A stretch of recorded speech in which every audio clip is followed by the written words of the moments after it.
اور عمل شروع کر دیا۔ عمل ختم کر کے سامان سمیٹا اور جلدی سے واپسی کی راہ لی۔ اماں کے جاگنے سے پہلے میں گھر واپس پہنچ جانا چاہتی تھی، اسی لیے تیز تیز قدموں سے گھر کی طرف جا رہی تھی۔ گھر پہنچنے پر سب کو سوتا دیکھ کر شکر ادا کیا اور اپنے بستر پر لیٹ گئی۔ مریم، اب اٹھ بھی جاؤ، کب تک سوتی رہو گی؟ اماں نے غصے سے کہا۔ اماں نہیں جانتی تھی کہ میری پوری رات جاگتے ہی گزر جاتی ہے۔ ٹھنڈ سے اکڑے ہوئے جسم کو جب نرم گرم بستر ملتا ہے تو پھر اٹھنے کا جی نہیں چاہتا۔ اماں کی آواز سن کر بھی میں بستر سے منہ چھپائے لیٹی رہی۔ اٹھ جا مریم، نماز کا وقت جا رہا ہے۔ اس وقت شیطان پاؤں کی مالش شروع کر دیتا ہے تاکہ انسان کو سکون کی نیند آئے اور وہ اللہ کی یاد سے غافل ہو جائے۔ دروازے میں کھڑی اماں مجھے جگانے کے لیے ہر ممکن کوشش کر رہی تھی۔ 2 سے 3 گھنٹے مسلسل سردی میں رہنے کی وجہ سے اس وقت میرے لیے بستر سے باہر نکلنا بہت مشکل ہو رہا تھا، اسی لیے منہ بستر میں چھپا کر لیٹی رہی۔ مریم کے ابا نہ جانے مریم کو کیا ہو گیا ہے، نماز پڑھنا بالکل چھوڑ دی ہے، اس کے ذرا کان تو کھینچیے۔ فاطمہ ناشتے کے لیے جگانے آئی تو دوسرے کمرے سے اماں کی باتوں کی آواز سنائی دی۔ ہمارے گھر میں شروع سے ہی نماز روزے کی پابندی کی جاتی تھی۔ ناشتے کے بعد اماں اپنے کام پر روانہ ہو گئی تو میں دوسرے کمرے میں پھر بستر پر آ کر لیٹ گئی۔ مجھ پر نیند کا شدید غلبہ تھا اور میں اس وقت صرف سونا چاہتی تھی۔ مریم، کیا کر رہی ہو؟ آج تمہاری طبیعت تو ٹھیک ہے نا؟ کمرے کے دروازے پر کھڑے ہو کر ابا نے فکر مندی سے پوچھا۔ ان کی لاٹھی کی ٹک ٹک کی آواز سے میری آنکھ کھل گئی۔ ابا، میرے سر میں بہت درد ہو رہا ہے، لگتا ہے ٹھنڈ لگ گئی ہے۔ میں نے نیند سے بوجھل آواز سے جواب دیا۔ تو نے پہلے کیوں نہیں بتایا؟ میں تیرے لیے انڈا لے کر آتا ہوں، ابال کر کھا لے، ابو نے پیار سے ڈانٹتے ہوئے کہا۔ ان کے جانے کے بعد میں نے دوبارہ آنکھیں بند کر لیں۔ مجھے بیمار دیکھ کر فاطمہ گھر کی صفائی ستھرائی کرنے میں مصروف ہو گئی۔ آپ بھی اٹھو، یہ انڈا اور دودھ لے لو۔ تھوڑی دیر بعد ہی فاطمہ انڈا ابال کر لے آئی، مجھے اٹھانے لگی۔ باہر دھوپ نکل آئی اور فاطمہ نے تمہارے لیے باہر صحن میں چارپائی بچھا دی ہے، دھوپ میں بیٹھنے سے تمہاری طبیعت بہتر ہو جائے گی، ابا نے دوبارہ کمرے میں آ کر کہا۔ میں بھی باہر آ جاتی ہوں، ابا کو اپنے لیے فکر مند دیکھ کر میں نے شرمندگی سے کہا۔ اگر ان کو پتہ چل جائے کہ ان کی بیٹی آج کل کیسے کاموں میں ملوث ہے تو شاید وہ یہ صدمہ برداشت ہی نہ کر سکیں۔ دکھی انداز میں سوچتے ہوئے میں کمرے سے باہر آ گئی اور دھوپ میں بچھائی گئی چارپائی پر لیٹ گئی۔ مجھے افسوس ہو رہا تھا کہ میں کیوں ایسے گندے کام میں ملوث ہو گئی ہوں۔ میرے والدین انتہائی سادہ اور نیک مسلمان تھے۔ جیسے بھی حالات ہوں صبر شکر کرنا ان کی گٹھی میں شامل تھا۔ میں نے ان کے منہ سے کبھی شکوہ شکایت نہ سنی تھی۔ جیسے بھی حالات ہوں وہ ہمیشہ اللہ کا شکر ادا کرتے ہی پائے جاتے ہیں۔ آنکھیں بند کیے چارپائی پر لیٹتی میں اپنے فیصلے پر غور کر رہی تھی۔ اگر اچھے حالات ہوتے تو آج ابا بھی ایک صحت مند انسان کی طرح زندگی گزار رہے ہوتے اور اماں کو بھی لوگوں کے گھروں میں کام کرنے کی ضرورت نہ پڑتی۔ فیکٹری مالکان نے وقتی طور پر تو بہت اچھا علاج کروایا تھا، لیکن ٹانگوں کے علاج کے لیے انہوں نے کوئی کوشش ہی نہ کی اور نہ ہی کوئی پینشن یا وظیفہ مقرر کیا جس سے وہ اپنے خاندان کی کفالت کر سکتے۔ اماں کے لیے لوگوں کے گھروں میں جا کر کام کرنا بہت مشکل عمل تھا۔ آج تک ان کی ہر ضرورت پوری کرتے آئے تھے ابا۔ جب تک اماں کو کوئی کام نہ ملا ہمارے گھر میں فاقے چلتے رہے۔ ابا کی آمدنی زیادہ نہ تھی، معمولی سی تنخواہ میں گزر بسر ہی مشکل سے ہوتی تھی۔ جمع کیا کر سکتے تھے؟ یہ فیصلہ میں نے اپنے گھر کے حالات بدلنے کے لیے کیا تھا۔ اس میں میرا کوئی ذاتی مفاد شامل نہیں تھا۔ میں اپنے ماں باپ کو ایک اچھی زندگی دینا چاہتی تھی تاکہ انہیں بیٹے کی کمی کبھی محسوس نہ ہو۔ کس چیز کی ضرورت ہوتی تو مجھے بتا دینا، تمہاری ماں نے تو اس کے ساتھ ڈاکٹر کے پاس چلے جاؤ۔ میں اپنے ہی خیالوں میں کھوئی ہوئی تھی جب دوسری چارپائی پر ابا آ کر بیٹھ گئے اور مجھ سے کہنے لگے، اب میں کافی بہتر محسوس کر رہی ہوں، ڈاکٹر کے پاس جانے کی ضرورت نہیں ہے ابا۔ ان کو پریشان دیکھ کر میں نے تسلی دی، میں تمہاری ماں سے کہہ دوں گا کچھ روز تک تمہیں گھر کا کوئی کام کرنے کی ضرورت نہیں ہے اور کپڑے تو بالکل بھی نہیں دھونے، فاطمہ اور تمہاری ماں مل کر دھو لیں گے تاکہ دوبارہ تمہیں ٹھنڈ کا اثر نہ ہو۔ ابا ہمیشہ سے ہی ایسے تھے، ہماری ذرا سی بیماری پر پریشان ہو جاتے تھے۔ اب میں بہت بہتر ہوں، آپ پریشان نہ ہوں، میں نے مسکراتے ہوئے کہا کہ انہیں بھی محسوس ہو جائے کہ میری طبیعت سنبھل چکی ہے۔ میں گلی کی نکڑ کی دکان پر جا رہا ہوں، وہاں پر تھوڑی دیر اپنے دوستوں سے گپ شپ لگاؤں گا۔ اگر کسی چیز کی ضرورت ہے تو مجھے بتا دو۔ لاٹھی پر وزن ڈال کر کھڑے ہوتے ہوئے ابا نے کہا، کسی چیز کی ضرورت نہیں ہے، مختصر سا جواب دیا اور پرسکون دھوپ میں آنکھیں بند کر لیں۔ عمل کرنے کے دوران تمہاری طبیعت خراب ہونے کا اندیشہ ہے۔ تم نے ہمت اور طاقت کے ساتھ ان حالات کا مقابلہ کرنا ہے تاکہ تم اپنے مقصد میں کامیاب ہو سکو۔ عامل بابا کی کہی ہوئی بات مجھے یاد آئی تو میں فوراً اٹھ کر بیٹھ گئی۔ کوئی طاقت بھی میری راہ کی رکاوٹ نہیں بن سکتی۔ ہر طرح کے مسائل کا سامنا کرنے کے لیے تیار ہوں میں نے خود کو حوصلہ دیا اور حالات کا مقابلہ کرنے کے لیے اپنے اندر ہمت پیدا کی اور گھر کے کاموں میں فاطمہ کا ہاتھ بٹانے لگی۔ آپ کی صحت ٹھیک نہیں ہے، آپ کوئی کام نہ کریں، میں سارے کام کر لوں گی۔ مجھے جھاڑو اور کپڑے لگاتے دیکھ کر فاطمہ جلدی سے بولی، میں اب بہت بہتر محسوس کر رہی ہوں، تم پریشان نہ ہو، مجھے کوئی مسئلہ نہیں ہے۔ رات دیر تک نیند نہیں آئی تو صبح اٹھنے میں مسئلہ ہو گیا، ورنہ میری طبیعت بالکل ٹھیک ہے۔ فاطمہ کے منع کرنے پر میں نے مسکرا کر کہا اور کام میں مصروف ہو گئی۔ اماں عصر کے بعد گھر واپس آ جاتی تھی۔ میں اور فاطمہ انہیں اپنے گھر کے کاموں کو ہاتھ نہیں لگانے دیتے تھے۔ لوگوں کے گھروں کا کام کرنے کی وجہ سے وہ پہلے ہی بہت کمزور دکھائی دینے لگی تھی۔ کیا ہو گیا ہے اماں؟ آج تو آپ بہت تھکی ہوئی دکھائی دے رہی ہیں۔ انہیں چارپائی پر لیٹا دیکھ کر میں نے پوچھا۔ آج وہ گھر داخل ہوئی تو صحن میں بچھی ہوئی چارپائی پر جلدی سے لیٹ گئی تھی۔ آج ایک گھر میں بہت سارے مہمان آئے ہوئے تھے۔ کچن کا کام بہت زیادہ تھا، برتن دھو کر میری کمر دکھنے لگی۔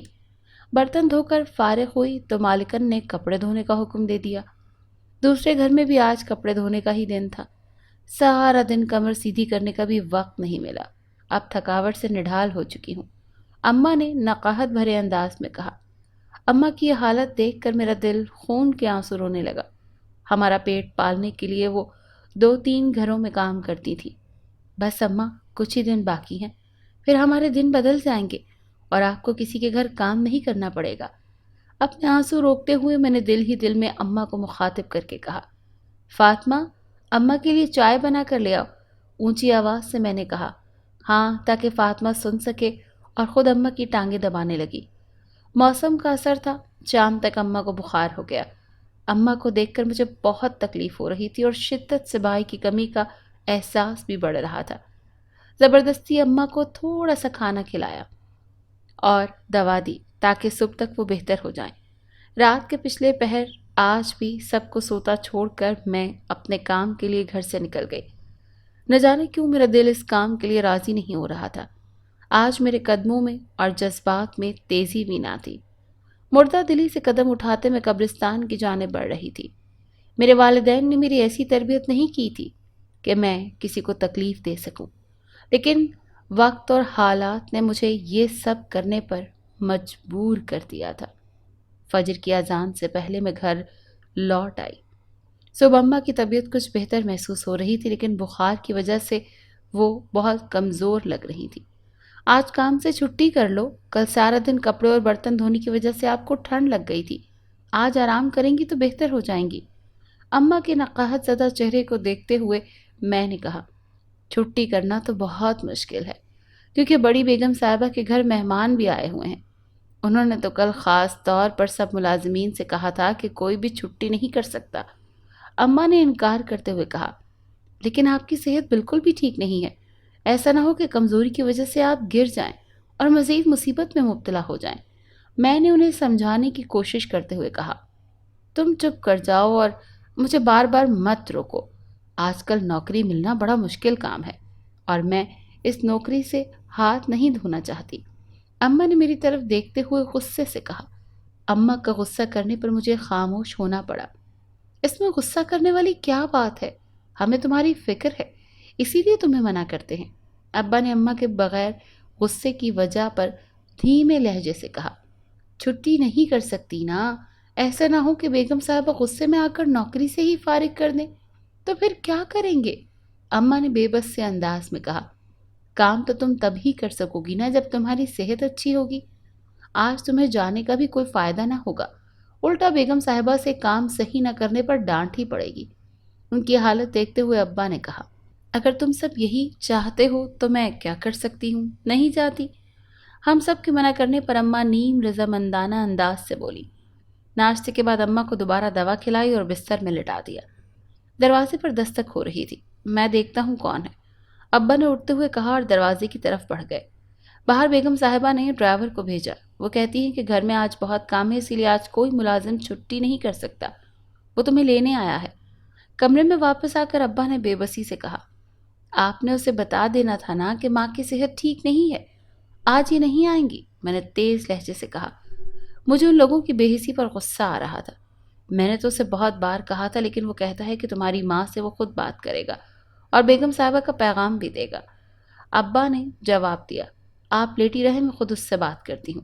میں نے غصے سے اٹھتے ہوئے کہا، ہاں تم رہنے دو، میں خود بات کرتی ہوں۔ اماں نے ہاتھ کے اشارے سے مجھے روک دیا اور خود جلدی سے بستر سے اٹھنے لگی۔ رضیہ بی بی، تمہیں پتا ہے نا کہ بیگم صاحبہ نے چھٹی کرنے سے سختی سے منع کیا تھا، پھر تم نے کیوں چھٹی کر لی ہے؟ ڈرائیور نے سخت لہجے سے پوچھا۔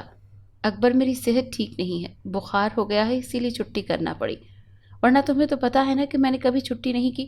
اماں نے نرم سے لہجے میں پھولی ہوئی سانس کے ساتھ جواب دیا، بیگم صاحبہ نے مجھے بھیجا ہے۔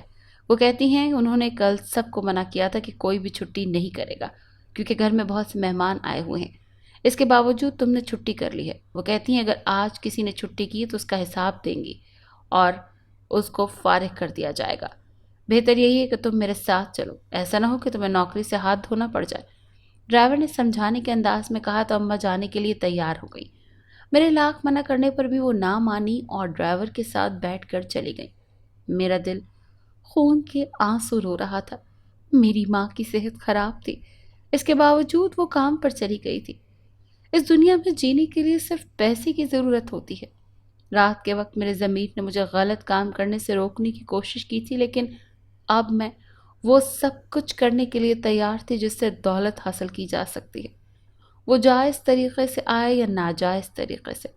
میں اب وہ سب کچھ کروں گی جو میرا دل چاہے گا۔ میں اپنے ماں باپ کی زندگی کا نقشہ بدل کر رکھ دوں گی۔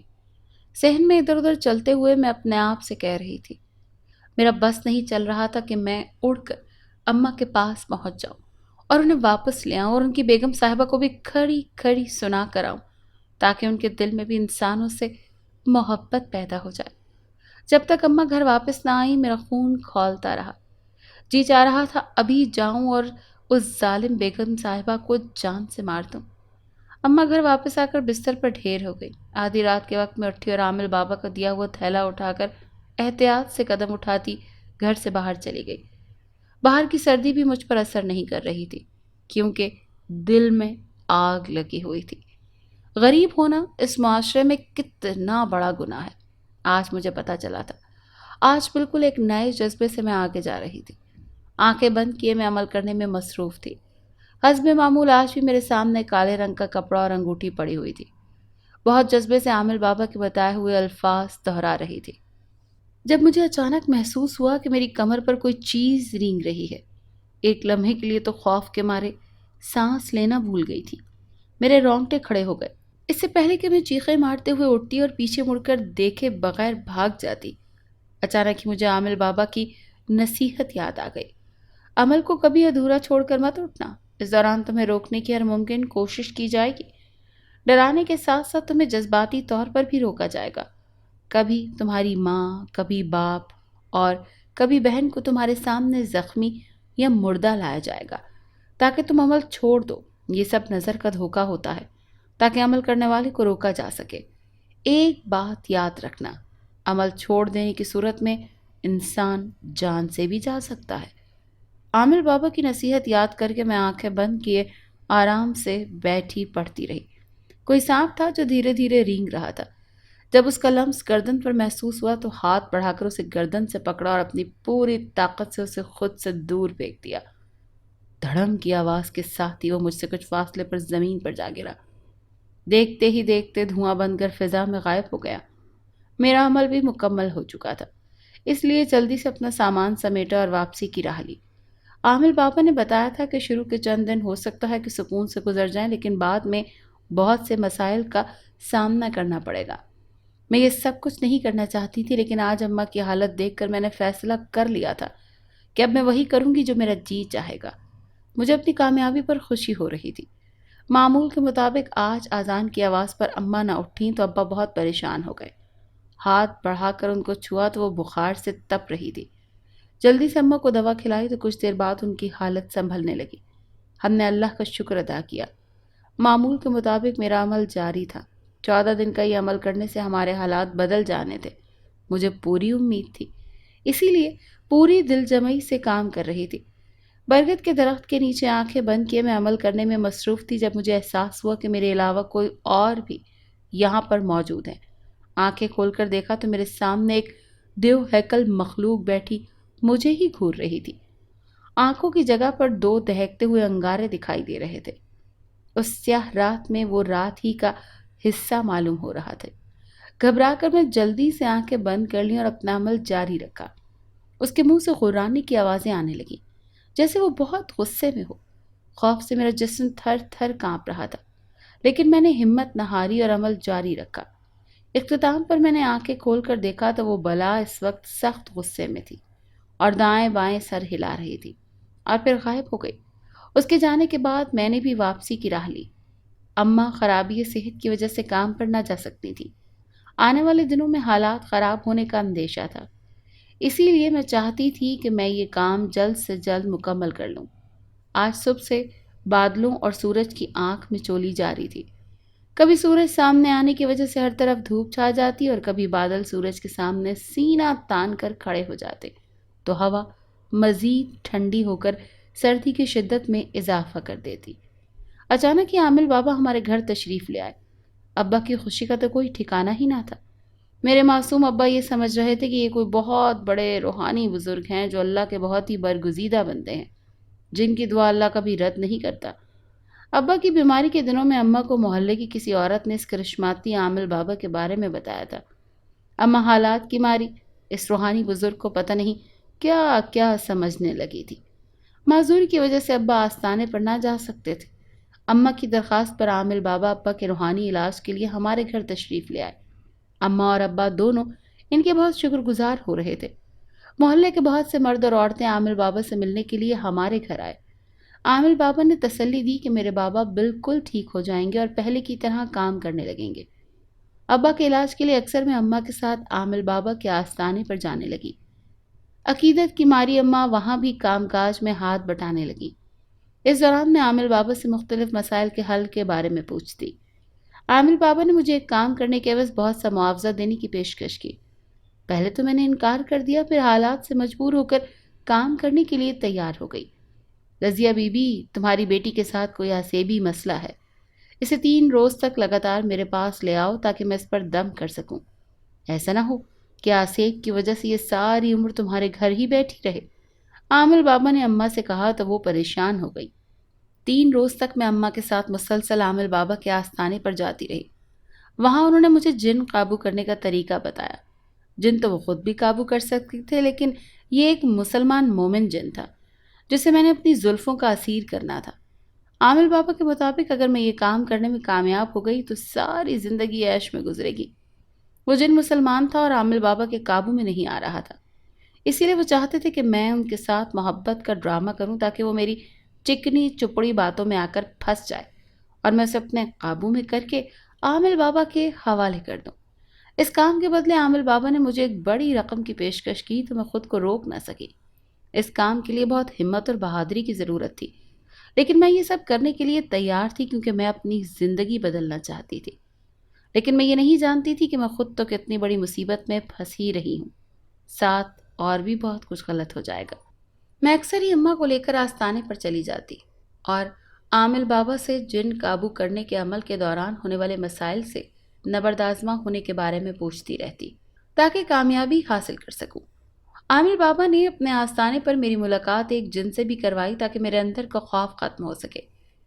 جن کو قابو کرنے کے لیے عامل بابا نے مجھے اس کا استعمال شدہ کالے رنگ کا ایک کپڑا اور اس کی انگوٹھی دی تاکہ وہ میرے پاس آئے۔ موقع ملتے ہی عامل بابا نے میرا حوصلہ بڑھانے کے لیے مجھے تھپکی دی اور اس طرح محنت اور ہمت سے کام جاری رکھنے کی تلقین کی۔ جاتے ہوئے وہ میرے اور فاطمہ کے لیے 10,000 روپے ابا کے ہاتھ پر رکھ گئے۔ یہ معاوضے کی پہلی قسط تھی۔ اماں اور ابا اتنی بڑی رقم دیکھ کر حیران رہ گئے۔ وہ سوچ بھی نہیں سکتے تھے کہ عامل بابا ان سے کچھ لینے کے بجائے کچھ دے کے بھی جا سکتے ہیں۔ میرے سادہ لو والدین ہاتھ اٹھا اٹھا کر عامل بابا کے لیے دعائیں کر رہے تھے۔ اماں کی نوکری بہت ہو چکی تھی۔ ہم سب پریشان تھے کہ گھر کا خرچ کیسے چلے گا، کیونکہ نوکری تو ختم تھی۔ اللہ نے سبب بنا دیا، سب نے شکر ادا کیا۔ رات کے وقت بارش ہوئی تو سردی کی شدت پہلے سے زیادہ بڑھ گئی۔ میں اپنا مقصد حاصل کرنے کے لیے پرعزم تھی، اسی لیے یہ بارش بھی میرا راستہ نہ روک سکی۔ مقررہ وقت کے مطابق میں گھر سے نکل پڑی، برگد کے درخت کے نیچے پہنچی۔ میرے سارے کپڑے بھیگ چکے تھے اور سردی سے میں کپ کپا رہی تھی۔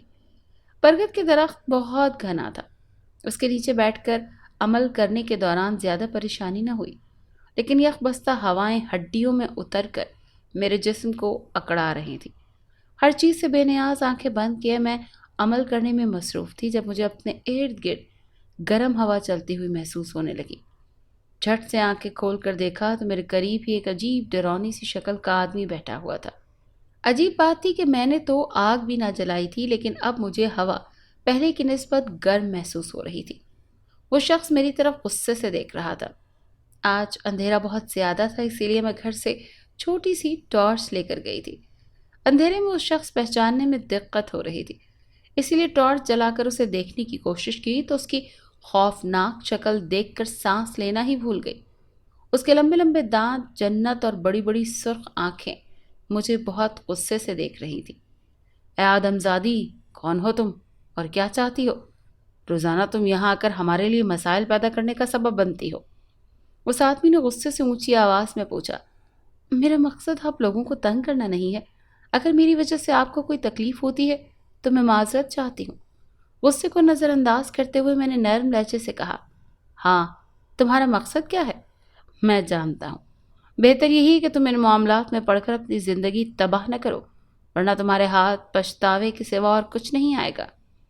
اس شخص نے اپنی موٹی بھدی آواز میں مجھے سمجھانے کی کوشش کرتے ہوئے کہا، میں اپنی زندگی کا اچھا اور برا اچھی طرح سے سمجھتی ہوں۔ مجھے کیا کرنا چاہیے کیا نہیں، یہ بھی مجھے علم ہے۔ کوئی بھی مجھے میرا مقصد حاصل کرنے سے روک نہیں سکتا۔ غصیلے لہجے سے میں نے جواب دیا، یہ سب کر کے تمہیں کیا ملے گا؟ اب کی بار اس شخص نے بہت آرام سے پوچھا، اچھا، یہ سب کرنے کے بعد مجھے وہ سب مل جائے گا جو میری زندگی میں حاصل کرنا بہت ضروری ہے۔ ایک ایک لفظ چباتے ہوئے میں نے جواب دیا، میں تم سے آخری بار کہوں گا کہ یہ سب کام چھوڑ کر واپس مڑ جاؤ، ورنہ اس دلدل میں جو ایک بار پھنس جائے وہ کبھی باہر نہیں نکل سکتا۔ کسی بڑے بزرگ کی طرح سمجھاتے ہوئے اس خوفناک شخص نے کہا اور پھر غائب ہو گیا۔ اپنا سامان سمیٹ کر میں بھی اب واپس ہو لی تھی۔ بارش دن رات ایک سی برس رہی تھی۔ سردی کی شدت میں روز بروز اضافہ ہوتا جا رہا تھا۔ بارش میں بھی آدھی رات کے وقت میں گھر سے نکل پڑتی۔ مجھے یقین تھا کہ میں اپنے مقصد میں ضرور کامیابی حاصل کر لوں گی، اسی لیے موسم کی پرواہ کیے بغیر میں اپنا مقصد حاصل کرنے کے لیے گھر سے نکل پڑتی۔ معمول کے مطابق آنکھیں بند کیے پڑھنے میں مصروف تھی جب مجھے کسی کی ہلکی سی کھانسی کی آواز سنائی دی۔ آنکھیں کھولنے پر بالکل میرے سامنے خوبصورت نوجوان بیٹھا ہوا دکھائی دیا۔ کالی داڑھی اس کے نورانی چہرے پر بہت بھلی لگ رہی تھی۔ وہ میری طرف دیکھ کر مسکرا رہا تھا۔ تم کیوں مجھ سے ملنا چاہتی ہو؟ آدھی رات کو اس جنگل میں بیٹھ کر مجھے قابو کرنے کے لیے عمل کر رہی ہو؟ میری طرف غور سے دیکھتے ہوئے اس نے پوچھا۔ میں اپنی زندگی اور دنیا دونوں سے تنگ آ چکی ہوں، اسی لیے میں نے سوچا ہے کہ اگر کوئی نیک جن مجھے مل جائے تو باقی زندگی میں اس کے ساتھ گزار دوں۔ انسانوں کی زندگی اور دنیا سے تنگ آ چکی ہو؟ عامل بابا کی بتائی ہوئی کوئی بات نہیں، میں نے اپنے انداز سے بات کی تاکہ وہ مجھ سے متاثر ہو سکے۔ انسان اور جنات کبھی ایک نہیں ہو سکتے، کیونکہ ان کی تخلیق بالکل الگ الگ ہوئی ہے۔ اس نے سمجھاتے ہوئے کہا، اس دنیا میں زندہ رہنے کے لیے دو چیزوں کی ضرورت ہوتی ہے، طاقت اور پیسہ، جو دونوں ہی میرے پاس نہیں ہیں۔ اس لیے میں دنیا میں ذلیل اور رسوا ہو رہی ہوں۔ اگر تم میرا ساتھ دو گے تو میری طاقت بن جاؤ گے اور تمہارے ساتھ سے میں بہت سی دولت بھی کما سکوں گی۔ سارے جہاں کی بیچارگی چہرے پر سجاتے ہوئے میں نے بے بسی سے کہا، میں تم سے ایک بار پھر کہتا ہوں کہ اپنی دنیا میں واپس لوٹ جاؤ، اور صبر کے ساتھ اچھے وقت کا انتظار کرو، اپنی زندگی برباد نہ کرو۔ میری طرف دیکھتے ہوئے اس نے عجبی سے لہجے میں کہا اور غائب ہو گیا۔ اس کے جانے کے بعد میں بھی واپسی کے لیے اٹھ گئی۔ آج کی رات میرے لیے بہت بڑی رات تھی۔ میں نے اپنے مقصد میں ایک بڑی کامیابی حاصل کی تھی۔ مجھے امید تھی کہ جلد ہی وہ میری محبت بھری باتوں میں الجھ کر میرے قابو میں آ جائے گا۔ آج واپسی پر میں بہت خوش تھی۔ سارا دن سو کر میں نے اس خوشی کو منایا۔ مریم نہ جانے تجھے کیا ہوتا جا رہا ہے، تو نے اللہ کو تو بالکل ہی بھلا دیا ہے۔ بہت دنوں سے میں دیکھ رہی ہوں تم نے نماز پڑھنا بالکل چھوڑ دی ہے۔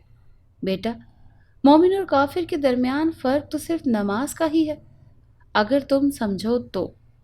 بہت دیر تک سوئے رہنے کے بعد جب میں کمرے سے باہر نکلی تو اماں نے کہا۔ عمار کی بات سن کر میں تو پورے جسم کے رونگٹے کھڑے ہو گئے۔ نہ جانے جو کام میں کر رہی ہوں اس کے اثرات کیا ہوں گے۔ میری تربیت تو بہت اچھی ہوئی ہے، لیکن پھر بھی میں بھٹک گئی ہوں۔ سفید دوپٹے کے حالے میں لپٹے ہوئے اماں کے نورانی چہرے کو دیکھتے ہوئے میں نے سوچا، میرے پاس ماں کی کسی بات کا جواب نہ تھا، اسی لیے منہ ہاتھ دھونے کے لیے آگے بڑھ گئی۔ چہرے پر پانی کے چھینٹے ڈال کر سامنے آنے لگی اور آئینے کو دیکھا تو اپنی شکل دیکھ کر میں حیران رہ گئی۔ آنکھوں کے گرد سیاہ ہلکے اور پچکے ہوئے گال، ایسا لگ رہا تھا جیسے میں برسوں کی بیمار ہوں۔ بس کچھ دن کی بات ہے، پھر سب ٹھیک ہو جائے گا، میں نے خود کو تسلی دیتے ہوئے کہا۔ مریم بیٹا، تمہاری ماں تم سے بہت ناراض ہے۔ تم سارا دن سوئی رہتی ہو اور گھر کے کسی کام میں دلچسپی بھی نہیں لیتی۔ تم نے نماز پڑھنا بھی چھوڑ دی ہے۔ سونے سے پہلے ابا کمرے میں آئے تو میرے سامنے چارپائی پر بیٹھ کر بہت شفقت سے بولے۔ میں نے شرمندگی سے سر جھکا لیا۔ وہ بہت غصے میں ہیں اور چاہتی ہیں کہ میں تمہیں ڈانٹوں تاکہ تمہیں اپنی ذمہ داری کا احساس ہو سکے۔ ابا نے اماں کے غصے کے متعلق بتاتے ہوئے مجھے سمجھانے کی کوشش کی۔ بس میری بیٹی، اب تم یہ لاپرواہی چھوڑ دو اور گھر کے کام کاج میں دلچسپی لیا کرو۔ تمہاری ماں کی صحت بھی ٹھیک نہیں رہتی اور تمہاری وجہ سے اور پریشان ہو جاتی ہے۔ مجھے خاموش دیکھ کر ابا نے کہا اور اٹھ کر دوسرے کمرے میں چلے گئے۔ آپ کیا جانیں کہ میں اس وقت کن حالات سے گزر رہی ہوں۔ اگر آپ کو پتہ چل جائے تو شاید آپ کو بہت تکلیف ہو، کیونکہ آپ نے ہمیشہ ہمیں صبر اور اچھا کام کرنے کی ہی تلقین کی ہے۔ ابا کو جاتے ہوئے دیکھ کر میں نے دل ہی دل میں سوچا، ایک بار اس سارے مسئلے سے نمٹ لوں پھر آپ کی ہر بات مانوں گی۔ میں نے خود سے وعدہ کیا۔ رات گہری ہوتے ہی میں اپنے کام کے لیے گھر سے نکل پڑی۔ آج میرا جوش دیدنی تھا، کیونکہ مجھے پوری امید تھی کہ آج بھی وہ نوجوان مجھ سے ملنے کے لیے ضرور آئے گا۔ اس کا نورانی چہرہ سارا دن میرے حواسوں پر چھایا رہا تھا۔ معمول کے مطابق کالا کپڑا اور انگوٹھی سامنے رکھ کر آنکھیں بند کر کے میں نے دل ہی دل میں پڑھنا شروع کیا۔ عمل مکمل کر کے آنکھیں کھولی، آج بھی وہ سامنے بیٹھا ہوا تھا۔ تمہیں یہ کپڑا اور انگوٹھی کہاں سے ملے ہیں؟ اس نے تلخ لہجے میں مجھ سے پوچھا۔ یہ کپڑا اور انگوٹھی میں نے کہیں سے چرائے تھے، عامل بابا کا بتایا ہوا جواب میں نے جھٹ سے دے دیا۔ تمہیں انہیں چڑھانے کی ضرورت نہیں، اور یہ سب ضرورت تمہیں کیوں پیش آئی؟ اس نے بے یقینی سے پوچھا۔ اس کے لہجے سے محسوس ہو رہا تھا کہ اسے میری کسی بات پر بھی یقین نہیں آیا۔ میرے ابا بیمار رہتے ہیں، ان کے علاج کے سلسلے میں ہم نے ایک روحانی بزرگ سے رابطہ کیا۔ ان کے آستانے پر ہمارا آنا جانا لگا رہتا تھا۔ روحانی بزرگ ابا پر دم کرتے تھے۔ ایک روز میں اور اماں آستانے پر گئے تو وہاں بہت رش لگا ہوا تھا۔ کھانے کے وقفے کے دوران اچانک ہی میں ان بزرگوں کے کمرے کے پچھلی طرف چلی گئی۔ اس طرف کھلنے والی کھڑکی سے ان کی آواز سنائی دے رہی تھی۔ وہ کسی کو کہہ رہے تھے کہ یہ کپڑا اور انگوٹھی سنبھال کر اس الماری میں رکھ دو۔ مصروفیات سے فارغ ہو کر میں اس کپڑے اور انگوٹھی کے ذریعے اس جن کو قابو کروں گا جو اپنا سامان چھوڑ کر بھاگ گیا تھا۔ روزانہ آستانے پر جانے کی وجہ سے ہم اس روحانی بزرگ کے بہت قریب آ گئے۔ ایک دن موقع پا کر میں نے یہ کپڑا اور انگوٹھی وہاں سے اٹھا لیے اور بہت سی کتابوں کے ذریعے جن سے ملنے اور قابو کرنے کا طریقہ سیکھا۔ میں نے عامل بابا کی بتائی ہوئی جھوٹی کہانی اس کو سنائی تو اس کے چہرے کا تناؤ کچھ کم ہو گیا۔ اگر میں تم سے ملنے نہ آتا تو تم کیا کرتی؟ اس نے مسکراتے ہوئے پوچھا۔ ایک بار ناکامی کے بعد دوبارہ کوشش کرتی، میں نے سنجیدگی سے جواب دیا۔ تم نے صرف مجھے ہی کیوں بلانے کی کوشش کی؟ کتابوں میں تو بہت سے عملیات درج ہوتے ہیں، تم کوئی سا بھی آسان عمل گھر کے اندر بیٹھ کر کر سکتی تھی۔ اس نے حیرت سے میری طرف دیکھتے ہوئے پوچھا۔ میں سوچتی تھی کہ جس کی چادر اور انگوٹھی اتنی شاندار ہے وہ خود کتنا خوبصورت ہوگا۔ شرماتے ہوئے پیار بھرے انداز سے میں نے کہا۔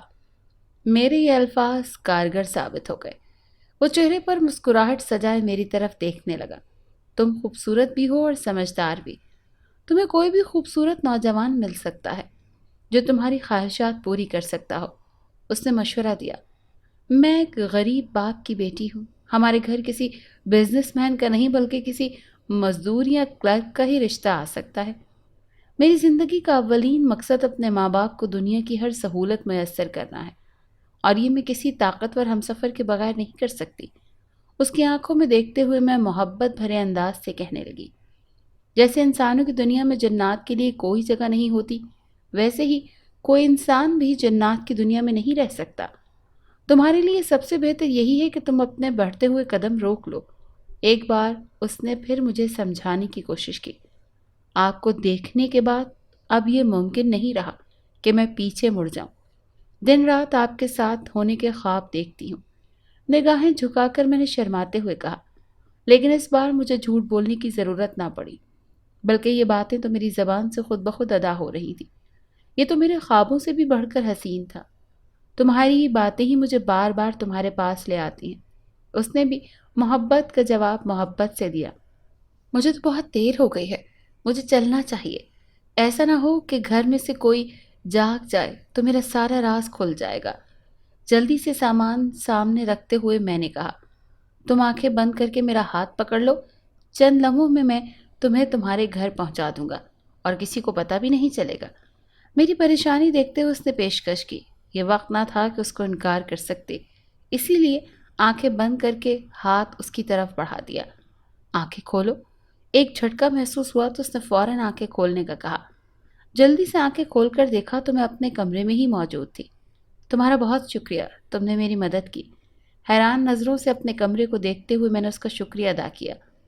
دوسرے کمرے سے خسر پھسر کی آوازیں سنائی دینے لگی۔ اس کا مطلب ہے کہ اماں اور ابا جاگ چکے ہیں۔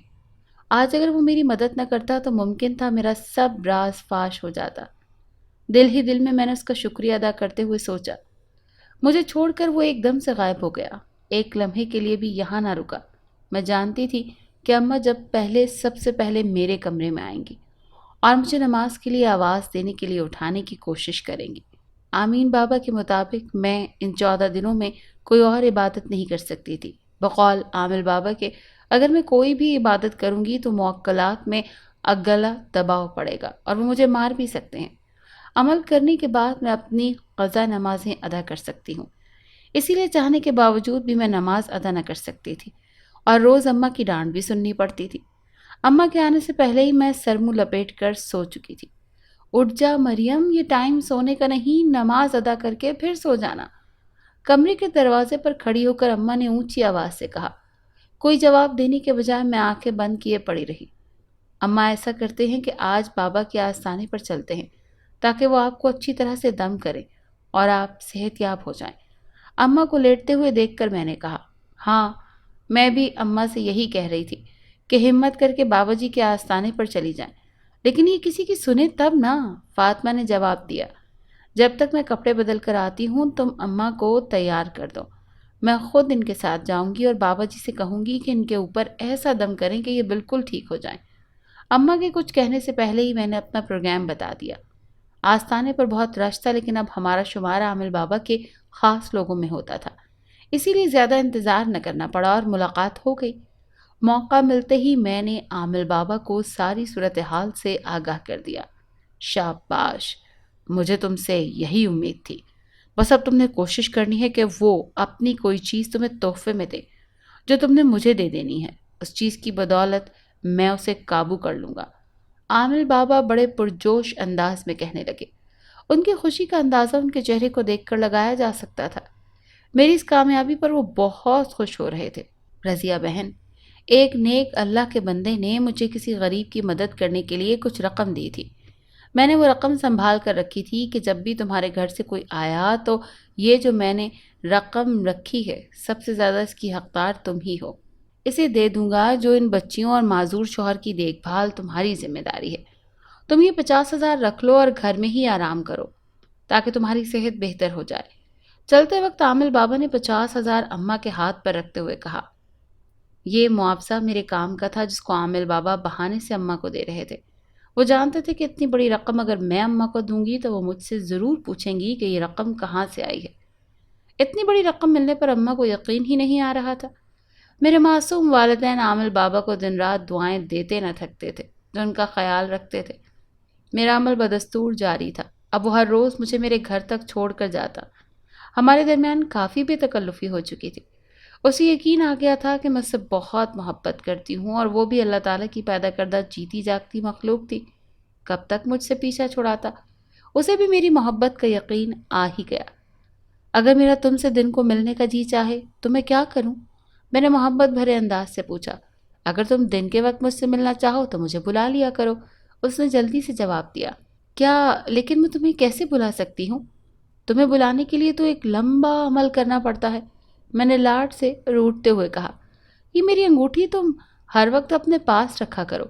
جب بھی تمہیں میری ضرورت ہو اس پر 3 بار میرا نام لے کر مجھے پکار لیا کرو، میں تمہارے پاس آ جایا کروں گا۔ ایک انگوٹھی میری طرف بڑھاتے ہوئے اس نے کہا۔ انگوٹھی لے کر میں نے اپنے سامان میں رکھ لی۔ کل عمل کرنے کا آخری دن تھا، اسی لیے آج ہی میں نے اس سے انگوٹھی لے لی تھی۔ آج میں نے خاص عمل کرنا تھا جس سے وہ میری قید میں آ جاتا اور میرا غلام بن جاتا۔ معمول سے ہٹ کر آج عمل شروع کرنے سے پہلے میں نے اپنے سامنے آگ دہکائی۔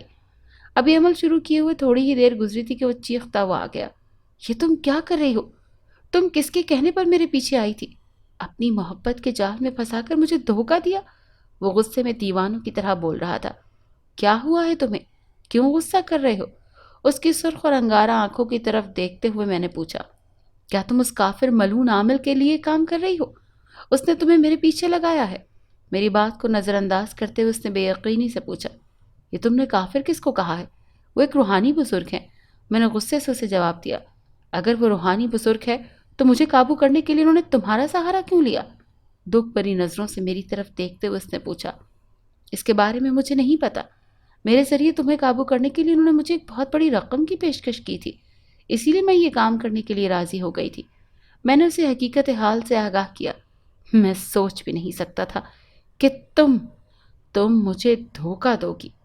آج تک میں تمہاری حفاظت کرتا رہا کہ کوئی تمہیں نقصان نہ پہنچا سکے، لیکن افسوس کہ تم بھی ایک جھوٹی نکلی، اس نے مایوسانہ لہجے سے کہا۔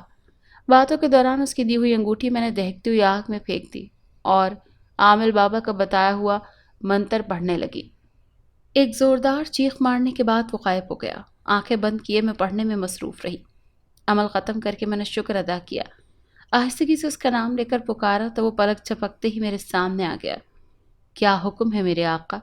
سر جھکائے اس نے پوچھا۔ مجھے جلدی سے میرے گھر چھوڑاؤ اور کہیں دیر نہ ہو جائے، میں نے اسے کہا۔ گھر پہنچ کر میں نے اللہ کا شکر ادا کیا اور اماں کے جاگنے سے پہلے ہی کمرے سے باہر آ گئی تاکہ وضو کر کے نماز ادا کر سکوں۔ اذان ہو چکی تھی۔ اماں بھی پانی گرم کرنے کے لیے کمرے سے باہر آ گئی۔ آج تم کیسے جاگ گئی بھائی؟ مجھے دیکھ کر اماں نے حیرت سے پوچھا۔ آپ کی ڈانٹ سے تنگ آ چکی ہوں، اسی لیے سب سے پہلے جاگ گئی، میں نے مسکراتے ہوئے جواب دیا۔ وضو کر کے میں نماز ادا کرنے کے لیے جائے نماز بچھا کر کھڑی ہو گئی، لیکن یہ کیا؟ میں تو نماز مکمل طور پر بھول چکی تھی۔ کچھ یاد نہیں آ رہا تھا کہ نماز میں کیا پڑھتے ہیں۔ اپنی بے بسی پر مجھے رونا آ رہا تھا۔ نہ جانے مجھ سے کون سی خطا ہو گئی جو اللہ مجھ سے اتنا ناراض ہو گیا کہ مجھے اپنی عبادت کرنے سے بھی روک دیا۔ روتے ہوئے سجدے میں سر رکھ کر اپنے گناہوں کی معافی مانگنے لگی۔ آہستہ سے اس کا نام لے کر اسے پکارا تو وہ اچانک ہی میرے سامنے ہاتھ باندھے ایک غلام کی طرح نمودار ہوا۔ یونس، یہ مجھے کیا ہو گیا ہے؟ میں تو نماز بھول چکی ہوں، میں نے روتے ہوئے اس سے پوچھا۔ یہ سب آپ کی اپنی مرضی سے ہوا ہے، آپ نے خود اس راستے کا انتخاب کیا تھا، اس نے سر جھکاتے ہوئے جواب دیا۔ کیا مطلب ہے؟ میں کیوں اپنے دین سے دور ہو جاؤں گی؟ میں مسلمان پیدا ہوئی ہوں اور مسلمان ہی مرنا چاہتی ہوں، میں نے روتے ہوئے جواب دیا۔ یہ سب تمہیں عمل کرنے سے پہلے سوچنا چاہیے تھا، اب کی بار اس نے پرانے انداز سے جواب دیا۔ کیا مطلب ہے؟ بہت سے لوگ جنات کو اپنے قابو میں کرتے ہیں، کیا وہ سب دائرہ اسلام سے خارج ہو جاتے ہیں؟ میں نے حیران ہوتے ہوئے پوچھا۔ تم نے کبھی اپنے اس روحانی بزرگ سے یہ جاننے کی کوشش نہیں کی کہ وہ خود مجھے کیوں نہیں قابو کر سکتے؟ انہوں نے تمہارا سہارا کیوں لیا؟ یونس نے مجھے آنکھوں میں دیکھتے ہوئے سوال کیا۔ ان کے کہنے کے مطابق تم ان کی قید سے بھاگ گئے تھے اور کوئی شخص بھی 2 بار ایک جن کو قابو نہیں کر سکتا۔ میں نے عامل بابا کا بتایا ہوا جواب دیا۔ ایسی بات ہرگز نہ تھی۔ وہ ایک ہندو عامل ہے جو یہاں کے لوگوں کو بیوقوف بنا رہا ہے۔ میری ڈیوٹی یہاں کے علاقے کی حفاظت کرنا ہے، ہر طرح کے ناپاک لوگوں سے۔ اس نے دھوکے سے مجھے ایک بار قید کر لیا تھا، لیکن میں اس کی قید میں زیادہ دن نہ ٹھہرا اور بھاگ گیا۔ میرے استعمال شدہ چادر اور انگوٹھی اس کے قبضے میں رہ گئی، جس کے ذریعے سے تم نے مجھے پھانس لیا۔ جب تک میں آزاد ہوں وہ اس پاک سے زمین پر اپنے ناپاک قدم نہیں جما سکتا تھا، یہاں نہیں، یہاں کے درباروں اور مزاروں تک رسائی حاصل نہیں کر سکتا تھا۔ اسی لیے اس نے تمہیں استعمال کیا، کیونکہ میں کبھی اس کے قابو میں آنے والا نہ تھا۔ اس نے مجھے حقیقت سے آگاہ کیا۔ مجھے تو کچھ سمجھ میں نہیں آ رہی کہ یہ سب کیا ہو گیا۔ انجانے میں ایک غیر مسلم کے ہاتھوں لگ گئی میں، اور اس کی باتوں میں آ کر میں نے بہت بڑا گناہ کر دیا۔ اب مجھے کیا کرنا چاہیے؟ میرا تو جی چاہ رہا ہے کہ اس عامل کو جان سے مار دوں جس نے میری معصومیت سے فائدہ اٹھایا۔ روتے ہوئے میں نے غصے سے کہا۔ مجھے خود پر بھی بہت غصہ آ رہا تھا، میں کیوں لالچ میں آ گئی۔ آج کی رات جب تم مجھے اس کی قید میں دو گی، ابھی تو وہ اپنے مقصد میں کامیاب ہو جائے گا۔ یونس نے مردہ دلی سے کہا، میں ہرگز تمہیں اس جھوٹے کی قید میں نہیں دوں گی۔ میں چاہتی ہوں کہ اس کا ناپاک وجود اس دنیا سے ہمیشہ کے لیے ختم ہو جائے، تاکہ وہ دوبارہ کسی کی معصومیت سے فائدہ نہ اٹھا سکے۔ میں نے بفرے ہوئے انداز میں کہا، اگر ایسا ہے تو میں جو تم سے کہوں گا تم ویسے ہی کرنا، میں سب کچھ ٹھیک کر لوں گا۔ اس نے مجھے تسلی دیتے ہوئے کہا۔ رات کے پچھلے پہر میں اسی درخت کے نیچے بہت بے چینی سے عامل بابا کا انتظار کر رہی تھی۔ تھوڑی دیر بعد ہی عامل بابا پہنچ گئے۔ مجھے یقین تھا تم ضرور کامیابی حاصل کر لو گی۔ بس اب جلدی سے اس جن کو حاضر کرو اور اسے میری قید میں دے دو۔ اس کے بدلے میں تمہیں اتنی بڑی رقم دوں گا کہ تمہاری ساری زندگی کی خواہشات پوری ہو جائیں گی اور تم آرام سے بیٹھ کر تمام عمر کھانا۔ عامل بابا نے جوشیلے انداز میں کہا، ایسا نہ ہو کہ جن آپ کی قید میں دے دوں تو آپ مجھے رقم دینے سے انکار کر دیں۔ میں نے بے یقینی کا اظہار کیا۔ تم کیسی باتیں کر رہی ہو؟ اس سے پہلے میں نے تمہیں مایوس کیا ہے؟ ہر کامیابی پر تمہیں پیسے دیتا رہا ہوں۔ عامل بابا نے غصے سے کہا۔ یونس جلدی سے حاضر ہو۔ میں نے آہستگی سے اسے پکارا تو پلک جھپکتے ہی حاضر ہو گیا۔ میں نے تمہیں کہا تھا نا کہ ایک دن تم ضرور میری قید میں آ جاؤ گے، ہاں، اور دیکھ لو، آج تم ہمیشہ کے لیے میرے غلام بن جاؤ گے۔ عامل بابا نے اسے دیکھتے ہی کہکا لگا کر کہا، یونس، تم آج سے آزاد ہو، میں تمہیں آزاد کرتی ہوں، تم جیسے چاہو اپنی زندگی جی سکتے ہو۔ عامل بابا کی آنکھوں میں آنکھیں ڈال کر اونچی آواز سے میں نے جن کو آزاد کرنے کی نوید سنائی۔ یہ یہ کیا کر رہی ہو تم؟ تو تمہارا دماغ تو ٹھیک ہے نا؟ عامل بابا نے مجھے غصے سے گھورتے ہوئے کہا، تم کیا سمجھتے تھے کہ تمہاری چکنی چپڑی باتوں میں آ کر میں اپنی زندگی اور آخرت دونوں برباد کر دوں گی؟ دیر سے ہی صحیح، لیکن مجھے اس بات کا پتہ چل گیا تھا کہ تم مجھے غلط استعمال کر رہے ہو۔ تمہاری وجہ سے میرا رب مجھ سے ناراض ہو گیا، مجھے اپنے سامنے جھکنے نہیں دے رہا کہ میں اس سے معافی مانگ سکوں۔ شیر کی طرح دھاڑتے ہوئے میں نے اس سے کہا۔ اس سے پہلے کہ میں کچھ اور بولتی، ابا اور اماں پریشان چہرے لیے وہاں آ گئے۔ مریم، تم یہاں کیا کر رہی ہو رات کے اس وقت؟ تمہیں گھر سے باہر نکلتے ہوئے خدا کا خوف نہیں آیا؟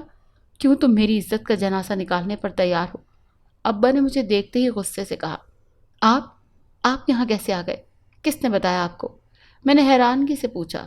اچھا ہو عامل صاحب کا، جنہوں نے ہمیں تمہارے کرتوتوں کے بارے میں بتا دیا، ورنہ تم رات کے اس اندھیرے میں اس آدمی کے ساتھ بھاگ جاتی۔ ساری زندگی لوگ مجھ پر تھوکتے رہتے۔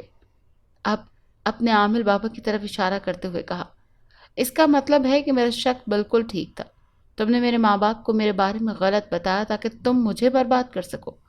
میں نے طنزیہ مسکراہٹ کے ساتھ اس کی طرف دیکھتے ہوئے کہا، یہ تم عامل بابا کے ساتھ کس لہجے میں بات کر رہی ہو؟ اماں نے میرا انداز دیکھ کر مجھے ڈانٹ دیا۔ ہمیں باتوں میں مصروف دیکھ کر عامل بابا نے وہاں سے بھاگنے کی کوشش کی، لیکن یونس چوکنا کھڑا تھا۔ آندھی کی طرح اڑتے ہوئے اسے پکڑ لیا۔ مریم، اب تم گھر جاؤ اور اپنے والدین کو بھی لے جاؤ، میں اس کا کام تمام کر کے ادھر ہی آ جاؤں گا۔ میری طرف دیکھتے ہوئے اس نے کہا تو میں اماں ابا کے ساتھ گھر واپس آ گئی۔ تھوڑی دیر بعد وہ بھی آ گیا۔ گھر پہنچتے ہی میں نے اماں اور ابا کو ساری باتیں بتا دی کہ کس طرح عامل بابا نے مجھے یہ سب کرنے کے لیے راضی کیا اور یونس نے میری مدد کی، مجھے گناہ کی اس دلدل میں گرنے سے بچا لیا۔ بیٹا تمہاری بہت مہربانی جو تم نے ہماری مدد کی، ورنہ ہم تو آج اپنی بیٹی کے لیے کوئی غلط فیصلہ کر دیتے۔